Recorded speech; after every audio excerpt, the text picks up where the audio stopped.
ওম নমো ভগবতে বাসুদেবায়। জয় পরমেশ্বর ভগবান নৃসিংহদেবের জয়, জয় প্রহ্লাদ মহারাজের জয়। হরে কৃষ্ণ বন্ধুরা, আজকের পর্বে আমরা আপনাদের জানাবো নৃসিংহ চতুর্দশী ব্রতের দিন কোন খাবারগুলি একেবারেই খেতে নেই। শাস্ত্রে এর ওপর নিষেধ রয়েছে, জানুন এই পর্বে বিস্তারিত। 2026 সালের নৃসিংহ চতুর্দশী তিথি পালিত হবে 30শে এপ্রিল বাংলা 17ই বৈশাখ 1433 বঙ্গাব্দ বৃহস্পতিবার। এটি অতি পুণ্য তিথি। বৈশাখ মাসে শুক্লপক্ষের চতুর্দশী তিথিতে ভগবান শ্রী বিষ্ণুর চতুর্থ অবতার ভগবান নৃসিংহদেবের পূর্ণ আবির্ভাব তিথি মহা সমারোহে উদযাপিত হয়। নৃসিংহদেব স্বয়ং ভক্ত মহারাজ প্রহ্লাদকে বলেছেন, এ ব্রত পালন করা সকলের কর্তব্য। যে কোনো ব্রতের ক্ষেত্রে বিশেষ কিছু বিধিনিষেধ থাকে, সেইগুলি সম্পর্কে জানা প্রয়োজন। নৃসিংহদেব যেহেতু গোধূলি বেলায় আবির্ভূত হয়েছিলেন, তাই এই দিন গোধূলি বেলা পর্যন্ত ভক্তরা উপবাস ব্রত পালন করেন। তবে অনেকের মনে কৌতূহল থাকে, এই বিশেষ দিনে কি কি খাবার খাওয়া যাবে ও যাবে না। চলুন মূল আলোচনায় আমরা প্রবেশ করি। দর্শক শ্রোতা, শ্রী নৃসিংহ চতুর্দশী বা নৃসিংহ জয়ন্তী আসলে কি? অশুভ শক্তির বিনাশ ও পরম ভক্ত প্রহ্লাদের রক্ষার মহিমাময় তিথি। সনাতন ধর্মাবলম্বীদের কাছে অত্যন্ত গুরুত্বপূর্ণ এটি একটি দিন। এই পুণ্যতিথিতে ভক্তবৎসল ভগবান শ্রী বিষ্ণু অর্ধেক মানুষ ও অর্ধেক সিংহের রূপ ধারণ করে ধরাধামে অবতীর্ণ হয়েছিলেন। এটি হলো ভগবান শ্রী বিষ্ণুর সবচেয়ে রুদ্র ও উগ্র রূপ। কেন এই অবতার তিনি ধারণ করেছিলেন? দৈত্যরাজ হিরণ্যকশিপু বর পেয়েছিলেন যে তাকে মানুষ বা পশু, দেবতা বা দানব কেউ মারতে পারবে না। ঘরের ভেতরে বা বাইরে, দিনে বা রাতে এবং কোনো অস্ত্রের দ্বারাই তার মৃত্যু হবে না। এই অহংকারে মত্ত হয়ে তিনি নিজ পুত্র পরম বৈষ্ণব প্রহ্লাদকে হত্যা করতেই উদ্যত হন। ভক্তের ডাক শুনতে এবং সৃষ্টিকর্তা ব্রহ্মার বর সত্য রেখে হিরণ্যকশিপুকে বধ করতে ভগবান নৃসিংহদেব গোধূলি বেলায়, যা হলো দিন ও রাতের সন্ধিক্ষণ, আবির্ভূত হয়েছিলেন। শাস্ত্রমতে এই দিন ভক্তদের করণীয় ও ব্রত পালনের নিয়ম। এই পবিত্র তিথিতে ভক্তদের বিশেষ কিছু নিয়ম পালন করতে হয়। উপবাস পালন। নৃসিংহ চতুর্দশীর দিন সূর্যোদয় থেকে গোধূলি বেলা পর্যন্ত উপবাস থাকার রীতি রয়েছে। অনেকে এই দিনে নির্জলা উপবাসও পালন করেন। তবে শারীরিক কারণে পূর্ণ নির্জলা উপবাস সম্ভব না হলে অনুকল্প প্রসাদ, ফল, মূল, দুধ গ্রহণ করা যায়। সংকল্প ও স্নান। এই দিনে ভোরে স্নান সেরে শুদ্ধ বস্ত্র পরিধান করে দিনটি ভগবানের সেবায় অতিবাহিত করার সংকল্প নিতে হবে। শ্রী শ্রী নৃসিংহদেবের পূজা ও অভিষেক। গোধূলি বেলায় ভগবান নৃসিংহদেবের বিশেষ পূজা ও অভিষেক করা হয় নৃসিংহ চতুর্দশীর দিন।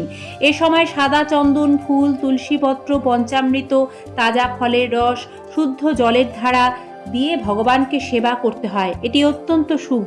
জপ ও কীর্তন। সারাদিন নৃসিংহদেবের নাম জপ করবেন। বিশেষ করে তার এই মন্ত্র, উগ্রং বীরং মহাবিষ্ণুং জ্বলন্তং সর্বতমুখম নৃসিংহং ভীষণং ভদ্রং মৃত্যুং নমামহম, এই মন্ত্র পাঠ করবেন। নৃসিংহ চতুর্দশী ব্রতের উপবাস গোধূলি বেলা পর্যন্ত হয়ে থাকে।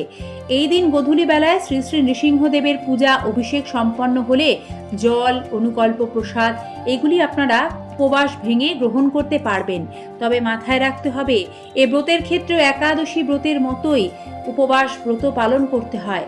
তাই বিধিনিষেধ একাদশী ব্রতের মতোই খানিকটা আরোপিত হয়। যেমন ধরুন, একাদশী ব্রতের দিন যেমন 5 রকমের রবি শস্য অর্থাৎ ধান, গম, যব, ভুট্টা, সরিষা, ডাল, সকল প্রকার শস্যজাত খাদ্য ও তার থেকে তৈরি কোনো প্রকার খাবার গ্রহণ করা যায় না, তেমনি নৃসিংহ চতুর্দশী ব্রতের দিনও এই খাবারগুলি কিন্তু গ্রহণ করা যাবে না। কোনো রকম নেশার বস্তু গ্রহণ করবেন না, যার অন্তর্গত চা, কফি ইত্যাদি।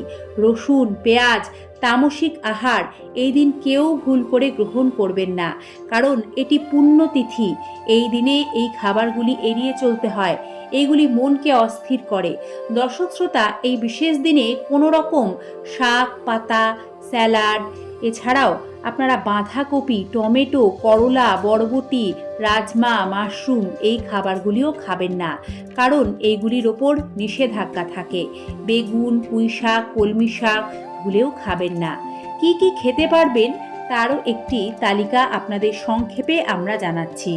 শ্রী নৃসিংহ চতুর্দশী ব্রত উপবাস পালন করে যে খাবারগুলি নিশ্চিন্তে অনুকল্প প্রসাদ হিসেবে গ্রহণ করা যায় সেইগুলি হলো গোল আলু, মিষ্টি আলু, পেঁপে, কাঁচা কলা, চাল কুমড়ো, বিভিন্ন ধরনের বাদাম, দুধ ও দুধের তৈরি খাবার, শুদ্ধ সাবুদানা, পানি ফলের আটার তৈরি বিভিন্ন খাবার।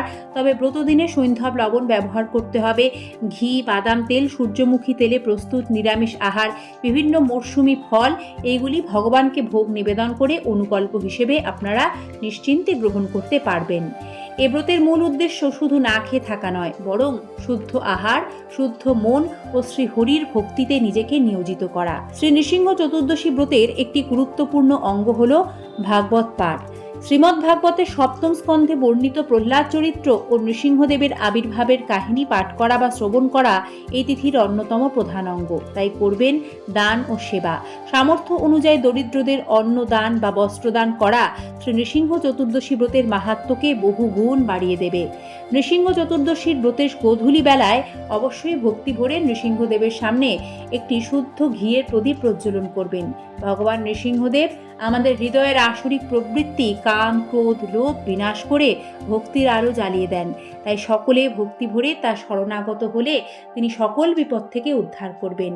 জয় শ্রী শ্রী নৃসিংহদেবের জয়। জয় ভক্ত প্রহ্লাদ মহারাজের জয়।